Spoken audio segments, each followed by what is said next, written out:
장윤호 회장의 집무실, 넓고 깔끔한 공간에 고급스러운 가구들이 놓여 있습니다.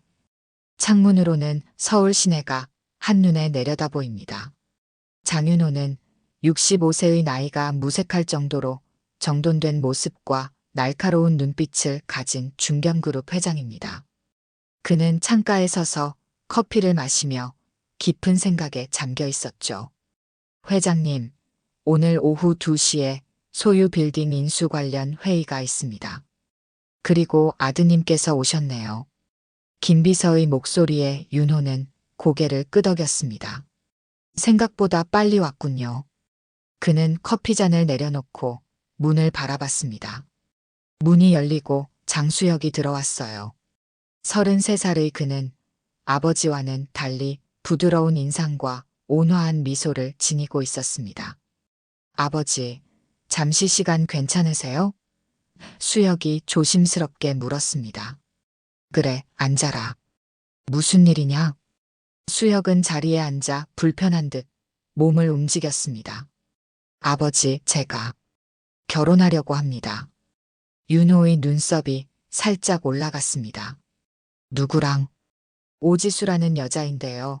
프리랜서 마케터로 일하고 있습니다. 제가 유학 시절 잠깐 만났다가 최근에 다시 연락이 닿아서. 윤호는 아들의 말을 가만히 듣고 있었습니다. 겉으로는 평온해 보였지만 속으로는 경계심이 올라왔죠. 자수성가한 사업가로서 그는 항상 사람을 판단하는데 예민했습니다. 특히 과거 사기 결혼으로 큰 상처를 입은 경험이 있었기에 더욱 그랬습니다. 그래, 언제 한번 만나보자꾸나. 수혁의 얼굴에 안도의 미소가 번졌습니다. 정말요? 감사합니다, 아버지. 지수가 정말 좋은 사람이에요. 아버지도 분명 마음에 드실 거예요. 윤호는 미소로 답했지만 눈빛은 차가웠습니다. 회의가 끝난 후 그는 김비서를 불렀어요. 오지수라는 여자 알아봐. 철저하게. 그로부터 이틀 후 김비서는 태블릿을 들고 왔습니다. 회장님, 조사 결과입니다. 윤호는 태블릿을 받아 내용을 훑어봤습니다. 겉보기엔 깨끗했지만 뭔가 석연치 않은 구석이 있었죠. 특히 SNS 활동이 의심스러웠습니다. 내가 직접 확인해 봐야겠어. 커피숍 하나 준비해. 모든 직원은 우리 사람으로. 김비서의 입가에 미소가 번졌습니다. 이미 준비되어 있습니다. 윤호는 고개를 끄덕였습니다. 그는 아들의 행복을 위해서라면 무엇이든 할 준비가 되어 있었어요. 심지어 직접 카페 알바생으로 변장하는 것까지도요. 게임을 시작하지. 며느리라고? 함부로 그런 말 하지 마라. 다음 날 오전 커피 한 잔이라는 이름의 작은 카페. 모든 것이 준비되었습니다. 윤호는 머리를 헝클어뜨리고 평소와 다른 옷차림으로 알바생으로 변신했습니다. CCTV는 모든 각도에서 녹화 중이었고 그의 옷깃에는 초소형 마이크가 달려 있었죠. 손님 오시면 알려드리겠습니다. 김비서가 이어폰으로 말했습니다. 윤호는 자연스럽게 카페 안을 정리하며 기다렸습니다. 그의 눈에는 오랜 사업 경험에서 비롯된 날카로움이 숨겨져 있었어요. 얼마 지나지 않아 카페 문이 열렸고 두 여성이 들어왔습니다. 회장님, 타겟 확인됐습니다. 오지수와 그녀의 친구 은지였습니다. 지수는 세련된 의상에 명품 가방을 든 단정한 모습이었고 은지는 화려한 액세서리로 치장한 모습이었어요. 윤호는 그들을 눈여겨보았습니다. 겉으로는 아무렇지 않은 척했지만 마음속으로는 이미 의심이 커지고 있었죠. 자리 저기 좋겠다, 지수가 말했습니다. 두 사람은 창가 자리에 앉았고 윤호는 천천히 다가갔습니다. 주문 도와드릴까요? 아메리카노 2잔이요, 지수가 말했습니다. 그녀는 윤호를 쳐다보지도 않고 메뉴판을 건넸어요. 윤호는 조용히 주문을 받고 커피를 준비했습니다. 야, 넌 정말 대단해. 장수역 같은 금수저를 낚다니 은지가 소곤거렸습니다. 지수는 미소 지었습니다. 아직 완전히 낚은 건 아니야. 아버지가 아직 허락을 안 했거든. 근데 진짜 부자래. 얼마나? 아버지가 중견그룹 회장이야. 자산이 수백억은 된대. 지수의 목소리에서 흥분이 느껴졌어요. 윤호는 차분히 커피를 들고 다가갔습니다. 그리고 일부러 발을 헛디뎌 커피를 지수의 흰 블라우스에 쏟았죠. 아! 지수가 비명을 질렀습니다. 뭐 하는 거예요? 죄송합니다, 손님. 제가 미쳐. 윤호가 당황한 척 사과했습니다. 그 순간 지수의 표정이 확 변했습니다. 야, 이 엑스발, 눈깔 어디 달고 다녀요? 짜증나게. 지수야, 진정해. 은지가 웃으며 말했습니다. 헐, 진짜 때려버릴 뻔했네. 윤호는 수건을 건네며 내심 승리감을 느꼈습니다. 그래, 이거지. 진짜 얼굴 나왔네. 그는 계속해서 사과하며 상황을 지켜봤습니다. 지수는 화가 난 채로 화장실로 향했고 윤호는 김비서에게 눈짓했습니다. 모든 대화 녹음됐습니다, 회장님. 윤호는 만족스럽게 고개를 끄덕였습니다. 하지만 이건 시작에 불과했어요. 그는 더 많은 증거가 필요했습니다. 며칠 후 장윤호의 자택. 장수혁이 지수를 데리고 정식으로 인사를 하러 왔습니다. 지수는 단정한 원피스에 공손한 태도로 윤호 앞에 앉아 있었어요. 마치 천사처럼 말이죠. 아버님, 처음 뵙겠습니다. 오지수라고 합니다. 지수는 공손하게 인사했습니다. 윤호는 미소 지으며 그녀를 관찰했습니다. 카페에서 본 모습과는 완전히 달랐죠. 하지만 그는 속으로 비웃고 있었습니다. 위선자의 연기를 보는 것 같았거든요. 수혁이가 많이 말해줬다. 반갑구나. 저도 정말 반갑습니다. 수혁 오빠가 아버님 얘기를 많이 해주셨어요. 지수의 목소리는 꿀처럼 달콤했습니다. 그런데 지난번에 우리 카페에서 만났던 것 같은데 윤호가 슬쩍 던졌습니다. 지수의 표정이 살짝 굳었다가 다시 미소를 지었습니다. 아, 맞아요. 그때 알바생분이 커피를 쏟으셨는데 너무 미안해 하시더라고요. 저는 괜찮다고 했답니다. 윤호는 속으로 쾌재를 불렀습니다. 완벽한 거짓말이었어요. 수혁은 지수의 말에 감동한 듯 그녀의 손을 잡았습니다. 봐요, 아버지. 지수가 얼마나 착한 사람인지. 윤호는 그저 미소로 답했습니다. 식사를 마친 후 지수가 화장실에 간 사이 김비서가 다가왔어요. 회장님, SNS 계정 조사 결과입니다. 윤호는 사진들을 훑어봤습니다. 지수의 부계정에는 충격적인 내용이 가득했죠.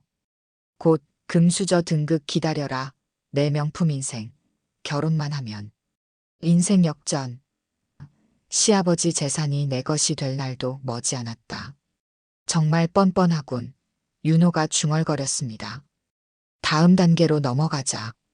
이틀 후 윤호는 우연히 지수를 시내에서 만났습니다. 그는 이번엔 고급스러운 차림으로 나타났죠. 아, 지수 양.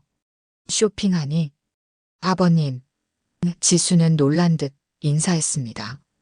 네, 수혁 오빠 생일 선물을 보고 있었어요. 좋은 타이밍이군. 마침 내가 알고 있는 점쟁이가 있는데 한번 가볼래? 수혁이와 내 궁합을 봐주실 거야. 지수는 잠시 망설이다 따라 나섰습니다. 그들은 한적한 골목의 작은 점집으로 향했어요. 물론 이 점쟁이는 윤호가 고용한 배우였죠.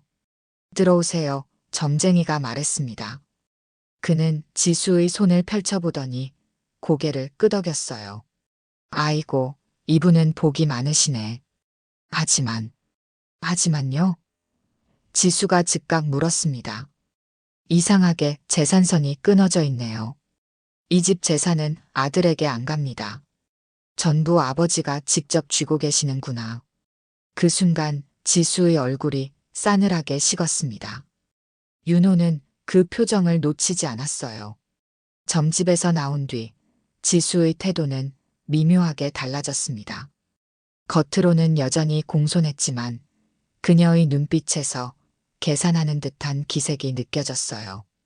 윤호는 이 모든 것을 놓치지 않고 관찰했습니다.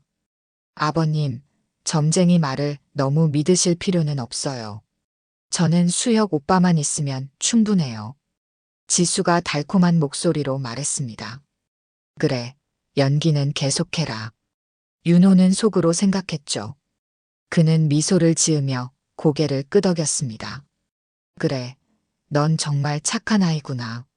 두 사람은 카페에 들러 차를 마셨습니다. 윤호는 일부러 화제를 돌렸어요. 요즘 사업이 잘 안 풀리는구나. 큰 투자가 실패해서 회사가 흔들리고 있어. 지수의 눈이 살짝 커졌습니다. 정말요? 많이 힘드시겠네요. 그래도 내가 평생 모은 개인 자산은 안전해. 그건 모두 수혁이에게 물려줄 거야. 지수의 표정이 다시 밝아졌습니다. 그 미세한 변화를 윤호는 놓치지 않았죠. 그는 김비서에게 작은 신호를 보냈고 김비서는 즉시 행동에 옮겼습니다.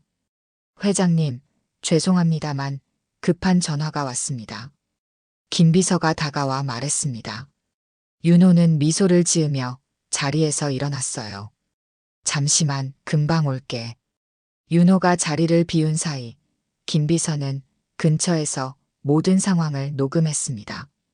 지수는 즉시 전화를 꺼내 누군가에게 통화를 시작했죠. 은지야, 들어봐. 그 회사 상황이 안 좋대. 근데 개인 자산은 모두 수혁이한테 준댔어. 난 이제 곧 대박이야. 결혼 서두르자. 윤호는 이 모든 대화를 이어폰으로 듣고 있었습니다. 그의 얼굴에 냉소적인 미소가 번졌어요. 증거는 충분했지만 그는 한 가지 더 확인하고 싶었죠. 그날 저녁 윤호는 자신의 변호사를 불렀습니다. 혼인 전 계약서를 준비해. 이혼 시 위자료를 최소화하는 내용으로. 다음 날 그는 수혁과 지수를 자택으로 초대했습니다. 식사 자리에서 윤호는 혼인 계약서 이야기를 꺼냈어요. 요즘 세상이 험하니 서로를 위해 계약서를 쓰는 게 어떻겠니? 수혁은 불편한 기색을 보였습니다. 아버지, 그런 건 필요 없어요. 저희는 서로 믿고. 하지만 놀랍게도 지수가 끼어들었습니다. 괜찮아요, 오빠. 아버님 말씀이 맞아요. 서로를 위한 거니까. 윤호는 그 모습을 지켜보며 입꼬리를 올렸습니다. 그리고 다음 날 김비서가 충격적인 보고를 가져왔어요. 회장님, 오지수가 과거에 3번의 약혼 파기 전력이 있습니다. 모두 재산 문제로 인한 것이었고 특히 마지막 약혼자에게는 위자료까지 받아냈습니다. 윤호의 눈이 차갑게 빛났습니다. 이제 충분해. 모든 증거를 편집해. 그리고 약혼식 자리를 준비해. 장윤호의 사무실, 그는 컴퓨터 화면을 응시하고 있었습니다. 김비서가 준비한 자료들이 화면에 가득했죠. 오지수의 과거 행적, SNS 활동, 통화 내역 등 모든 것이 철저하게 정리되어 있었습니다. 과거 약혼자들의 증언도 확보했습니다. 김비서가 보고했습니다. 모두 비슷한 패턴이었습니다. 재산이 많은 남자를 노리고 착한 여자인 척하다가 결혼 후 위자료를 노리는. 윤호는 고개를 끄덕였습니다. 영상은 모두 편집 완료했습니다. 카페에서의 모습, SNS 글들, 전화 통화 내용까지 모두 녹화되어 있습니다. 윤호는 만족스럽게 미소 지었습니다. 하지만 그의 눈에는 슬픔도 담겨 있었어요. 아들이 상처받을 것을 알기 때문이었죠. 수혁이에게 말해봤자 믿지 않을 거야. 직접 보여줘야 해. 며칠 뒤 윤호는 공식적인 약혼 선언을 위한 가족 모임을 준비했습니다. 화려한 레스토랑의 VIP룸이 예약되었고 친지들과 지인들이 초대되었어요. 지수는 더할 나위 없이 행복해 보였습니다. 그녀는 고급스러운 드레스를 입고 모두에게 공손하게 인사를 건넸죠. 정말 착한 며느리를 얻은 것 같네요.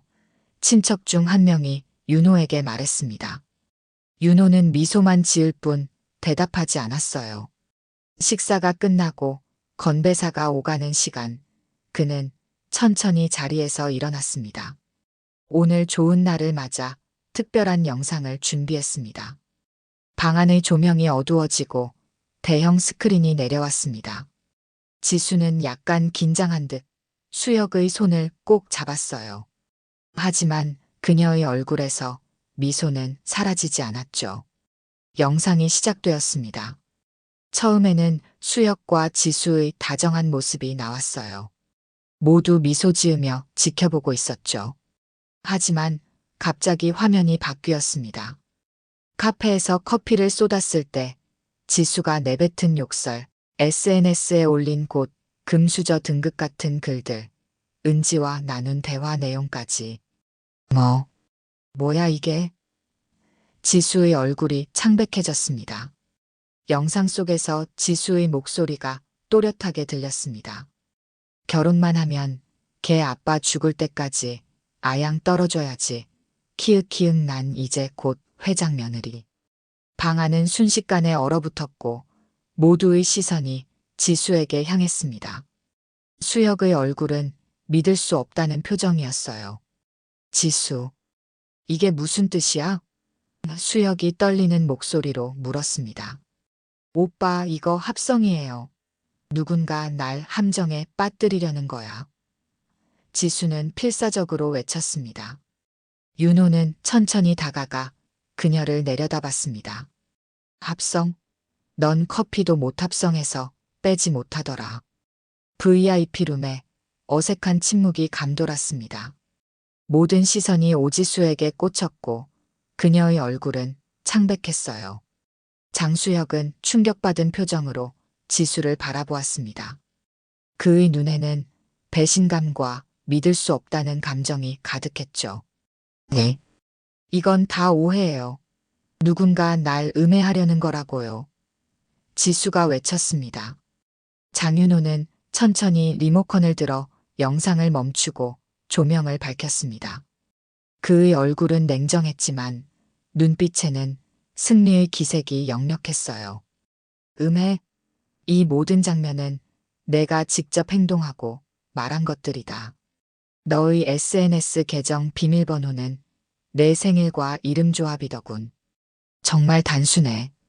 지수는 입을 벌렸다가 다시 닫았습니다. 변명할 여지가 없었어요. 증거가 너무 명백했거든요. 당신, 날 미행했어요? 그건 불법이에요. 지수가 마지막 발악을 했습니다.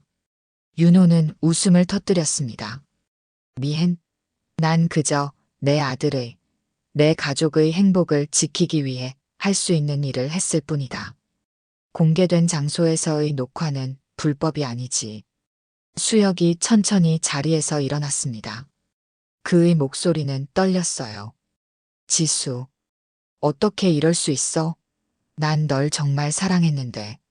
오빠, 이건 다 오해라니까. 내가 어떻게 그런 말을. 지수가 필사적으로 수혁의 팔을 잡으려 했지만 수혁은 고개를 저으며 물러섰습니다. 영상 속 목소리가 당신 것이 아니라고 말할 수 있어? 윤호가 차갑게 물었습니다. 지수는 대답하지 못했어요. 방 안의 공기는 더욱 무거워졌습니다.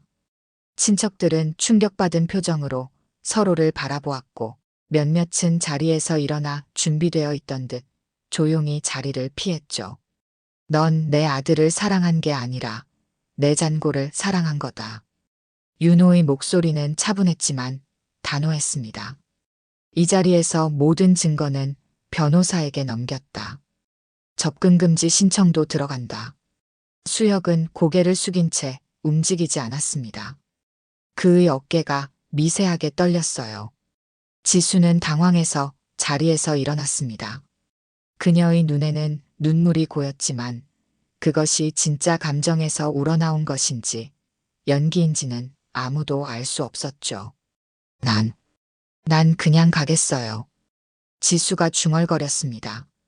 그녀가 수혁에게 다가가려 했지만 갑자기 문이 열리고 두 명의 보디가드가 들어왔습니다.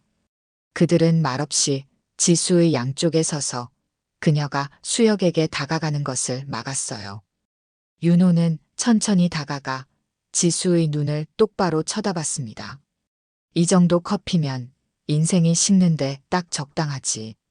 지수는 보디가드에게 저지당한 채 방을 나갔습니다. 레스토랑을 빠져나오는 동안 그녀의 얼굴은 붉게 달아올랐어요.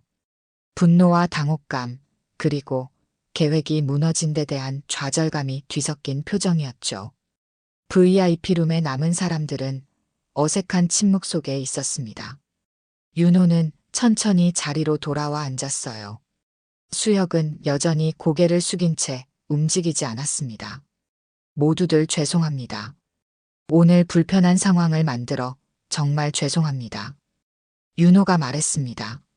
하지만 저는 제 가족을 지키기 위해 이런 결정을 내렸습니다. 아들의 인생이 망가지는 것을 지켜볼 수는 없었거든요. 친척들은 이해한다는 듯 고개를 끄덕였습니다. 몇몇은 수혁에게 다가가 위로의 말을 건넸어요. 하지만 수혁은 그저 무표정하게 앉아있을 뿐이었습니다. 모임이 끝나고 윤호와 수혁은 차에 함께 탔습니다. 오랫동안 침묵이 이어졌어요. 윤호는 아들의 상처를 어루만져주고 싶었지만 어떤 말을 해야 할지 몰랐습니다. 아버지, 왜 그렇게 하셨어요? 수혁이 마침내 입을 열었습니다. 그의 목소리는 공허했어요. 널 지키기 위해서다. 윤호가 단호하게 대답했습니다. 그녀는 너를 사랑한 게 아니야.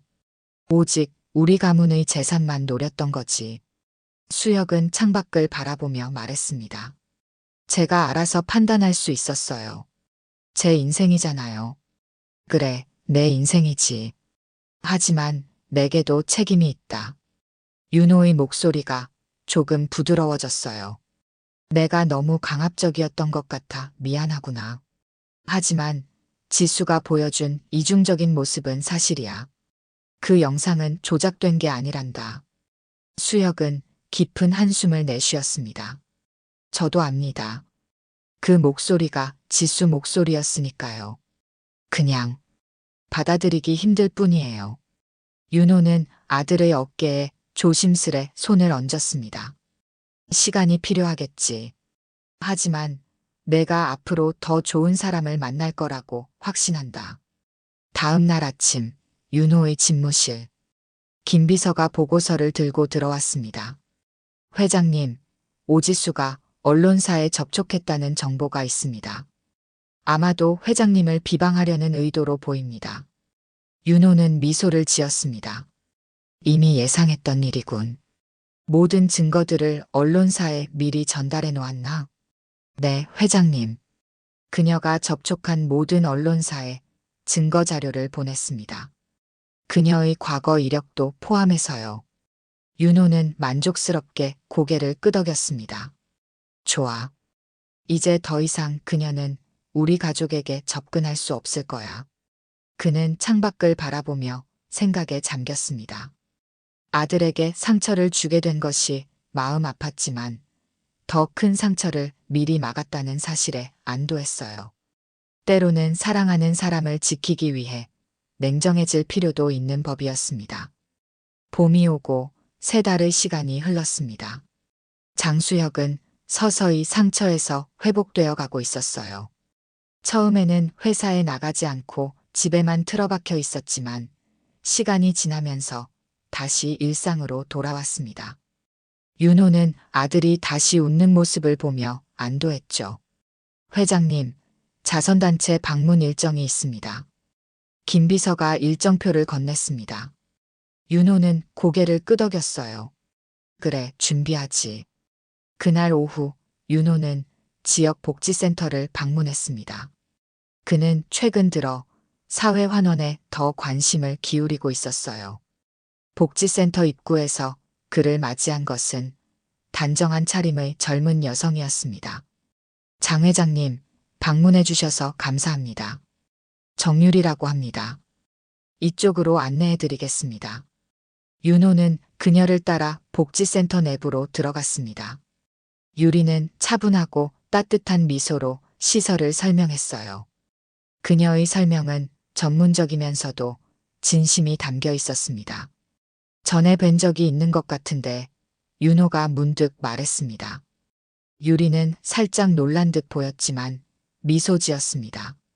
네, 작년에 회장님께서 입원하셨을 때 제가 병문안 드린 적이 있어요. 당시 저는 이 센터 봉사자였고 환자분들께 도시락을 전달하는 일을 했었죠. 윤호의 기억이 되살아났습니다. 그는 작년에 짧게 입원한 적이 있었고 그때 한 젊은 여성이 손수 만든 도시락을 가져다 주었던 것이 기억났어요. 당시에는 별 생각 없이 받았지만 지금 생각해보니 그 맛이 특별했습니다. 그런데 왜 그렇게 신경을 써주셨던 거죠? 윤호가 궁금해서 물었습니다. 유리는 부드럽게 웃었습니다. 특별한 이유는 없어요. 제가 했던 건 별것 아니에요. 그저 사람이라면 누구나 해야 할 일이었어요. 회장님께서 많은 분들을 위해 일하시는 걸 알고 있었거든요. 윤호는 그녀의 말에 감동했습니다. 꾸밈없는 진심이 느껴졌거든요. 복지센터 둘러보기를 마친 후 그는 후원금을 전달했습니다. 정말 감사합니다, 회장님. 이 도움으로 많은 아이들이 혜택을 받을 수 있을 거예요. 유리가 진심으로 말했습니다. 그날 저녁 윤호는 생각에 잠겼습니다. 유리의 순수한 마음씨가 인상적이었어요. 그는 문득 그녀를 수혁에게 소개해주고 싶다는 생각이 들었습니다. 일주일 후 윤호는 복지센터 개선 프로젝트를 위한 모임을 주최했습니다. 그리고 수혁에게도 참석을 부탁했어요. 새로운 사회공헌 사업이야. 내 의견도 들어보고 싶구나. 윤호가 말했습니다. 수혁은 처음에는 내키지 않아 했지만 결국 모임에 참석했습니다. 그곳에서 그는 유리를 만났어요. 두 사람은 복지센터 프로젝트에 대해 이야기를 나누며 금세 의기투합했습니다. 아버지, 정유리 씨의 아이디어가 정말 좋은 것 같아요. 저도 이 프로젝트에 참여하고 싶습니다. 모임이 끝난 후 수혁이 말했습니다. 윤호는 미소를 지었습니다. 오랜만에 아들의 눈에서 열정을 발견했거든요. 그래, 좋은 생각이다. 시간이 흐르면서 수혁과 유리는 프로젝트를 함께 진행하며 서로에게 호감을 갖게 되었습니다. 그들의 관계는 자연스럽게 발전했고 서로를 진심으로 존중하는 모습이 역력했어요. 어느 날 저녁 수혁이 윤호를 찾아왔습니다. 아버지, 제가 유리 씨와 진지하게 만나고 있어요. 윤호는 아들의 얼굴에서 행복한 기색을 발견했습니다.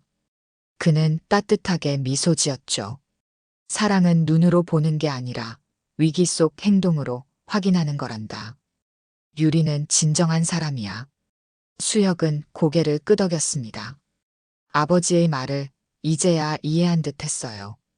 윤호는 컴퓨터를 켜고 지수의 SNS 계정을 열었습니다. 그리고 차단 버튼을 눌렀죠. 이제 과거의 일은 모두 잊고 새로운 시작을 할 때였습니다. 스크린이 어두워지며 자막이 올라옵니다. 진짜 며느리는 아직 안 왔다. 다음 회차에 등장합니다.